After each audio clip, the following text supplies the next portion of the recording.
Hi friends, Varalakshmi వ్రతానికి gold item ఏదైనా తీసుకుందామని షాప్కి వచ్చాను ఫ్రెండ్స్. అక్కడ యాంటిక్ బ్యాంగిల్స్ ఉన్నాయి, పచ్చలు కెంపులు బ్యాంగిల్స్ ఉన్నాయి. నన్ను బాగా లక్ష్మీదేవి బ్యాంగిల్స్ అట్రాక్ట్ చేసాయి ఫ్రెండ్స్. తర్వాత అటు తిరిగి ఇటు తిరిగి అన్నీ చూశాను ఫ్రెండ్స్. బాగా వెయిట్ ఉన్నాయి. నాకు కావాల్సినవి లైట్ వెయిట్ బ్యాంగిల్స్. నా బడ్జెట్లోనే నేను చూసుకోవాలి కదా ఫ్రెండ్స్. చూడండి ఫ్రెండ్స్, ఈ యాంటిక్ బ్యాంగిల్స్ అయితే నాకు బాగా నచ్చాయి. కానీ హై బడ్జెట్ నాకు.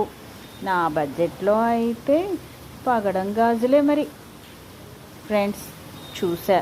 బాగా చూసా. ఏం చేస్తాం, నా బడ్జెట్లోనే నేను చూసుకోవాలి. పెద్ద పెద్ద కోరికలున్నా ఏం లాభం, మనకి ఎంతో అంతలోనే వెళ్ళాలి కదా. సరే, ఈ పగడాల బ్యాంగిల్స్తో ఈ వరలక్ష్మీదేవి